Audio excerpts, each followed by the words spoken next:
অবশেষে আমেরিকার টেক্সাসের উডল্যান্ড শহরে দেখা মিলল ডিবি হারুনের।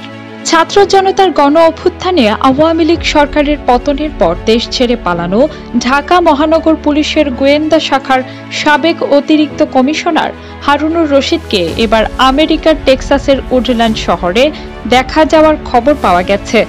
অভিযোগ উঠেছে তিনি সেখানে দেশের টাকা লুট করে বিলাসবহুল জীবনযাপন করছেন।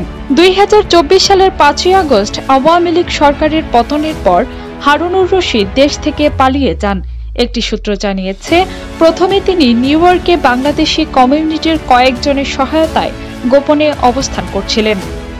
হারুনুর রশিদ ২০২৪ সালের সেপ্টেম্বরের শেষের দিকে পুলিশ ও প্রশাসনকে ম্যানেজ করে দেশ ছেড়ে পালিয়ে যান। হারুনের স্ত্রী ২০০৬ সালে ডিবি লটারি পেয়ে মার্কিন যুক্তরাষ্ট্রের নাগরিকত্ব পান। এই সূত্রে তারা নিয়মিত যুক্তরাষ্ট্রে যাতায়াত করতেন এবং গণ অভ্যুত্থানের পর হারুন নিউ ইয়র্ক স্টেটের লং আইল্যান্ডে বসবাস করতেন বলেও খবর পাওয়া যায়। ডিবি হারুন তার কর্মজীবনে একাধিক বিতর্কিত ঘটনার কারণে ব্যাপক সমালোচিত হন। ২০১১ সালে জাতীয় সংসদের সামনে এক মিছিলে তৎকালীন বিরোধী দলীয় চিফ হুইপ জয়নাল আবেদিন ফারুককে মারধরের ঘটনায় তিনি প্রথম আলোচনায় আসেন।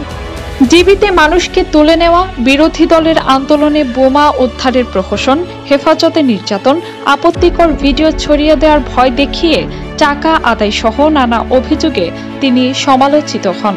৫ই আগস্টের পর একটি সূত্র দাবি করছিল যে তিনি গুরুতর আহত হয়ে হাসপাতালে চিকিৎসাধীন ছিলেন, কিন্তু পরে বিভিন্ন সূত্র থেকে তার যুক্তরাষ্ট্রে অবস্থানের খবর নিশ্চিত হয়। Kazi Upoma Mim, desk report, the news portal.